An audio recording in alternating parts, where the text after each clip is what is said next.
So you layer the maps of stressors and ecosystems, you apply that vulnerability weight, which is basically just a spatial weighting factor. So you either crank up or crank down the threat, the stressor in a particular place, depending on the vulnerability of the ecosystems that are found there.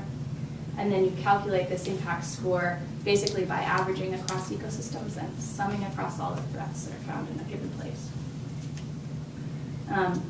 You can't see this very well, but I want to put it in this format just so you know that all the data are available online and through an interactive mapping tool, so you can go on and see the California current results, which go from the Canada-Washington border down through Mexico. These were published last year in conservation letters. And you can zoom in on any region of interest. Here we are. And you can also pull up individual layers, so you can see the 19 different habitat types that we used and the 25 different land and ocean-based human stressors that were used in the California current ecosystem. You can also, we have the same tool for the global map available as well on the same website. Okay, I'm not going to talk in detail about these. These are just a couple of the maps of some of the ocean-based stressors. This is commercial shipping along the west coast. This is sea surface temperature rise. So we've been thinking about applying this to cetaceans. This was spurred by a meeting that I attended in August of this year, sponsored by the Okeanos Foundation, where they were trying to get people to really think about tools for thinking about cumulative impacts to marine mammals. This requires a shift in our thinking. So we've been doing this all at the ecosystem or habitat scale. Now we need to think about how to adapt the model for species or groups of species. And the snapshot approach of accumulating impacts in space might not work. And I'm sure some of you already probably jumped to thinking about, well, these species move around, they migrate. So those dynamics are really important. We probably need to think about risk or exposure rather than impact per se, because these are global animals. But a lot of the methods and the data may be transferable. So we can use this same framework of using relative vulnerability scores and the model to sum up impacts. And we can probably adapt these same 5 vulnerability factors to thinking about populations. Some of them will need to be tweaked a little bit, and I'd be happy to talk more about that, but I'm going to skip over the details for now.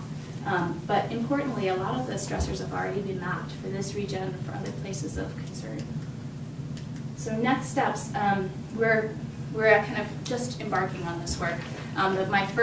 Because we're actively engaged in this project with the Massachusetts Ocean Partnership, I've been working with Leela Hatch at the Stellwagen Bank National Marine Sanctuary to try to, first off, just get some more marine mammal relevant data layers into our data set.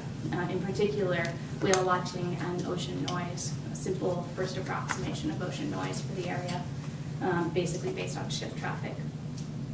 But then we are really hoping to move forward and make this model specifically applicable to cetaceans there, probably starting with North Atlantic right whales.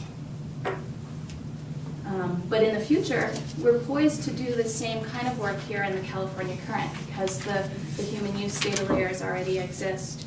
And so if there are opportunities that you see to try to bring these things together, we'd be excited to do that. I'm going to probably skip through this. This is just a Massachusetts example. We haven't actually done the analysis yet, so there's not really a punchline, but this is the footprint of impacts. So the summed intensity of the different 20 or so different human activities that we've mapped in Massachusetts waters. And this is an old map. It's actually looks a little better now. We've cleaned up some problems. And this is the distribution, sort of density of North Atlantic right whale sightings. So it's clearly a management problem, right? They have to make some decisions in the coastal zone that are going to impact this really endangered population. So we could have right whale experts fill in the matrix to get estimates of vulnerability to each of those different human activities. We could even potentially do this for multiple species. So think about fin whales, humpbacks, and others that use the same area. And then combine species habitat maps, human stressor distribution and vulnerability to get a cumulative impact map for these whales. This is a cumulative impact map for ecosystems, it's not for cetaceans yet. And potentially that could be useful in the ongoing planning process in Massachusetts. Okay, I'm gonna skip through some of this. Hopefully you can see how this might be useful. And then I'll just leave you with what I think are some of the other questions that are ripe for collaboration within and beyond the marine mammal community, and hopefully this will spark ideas for further discussion in our panel.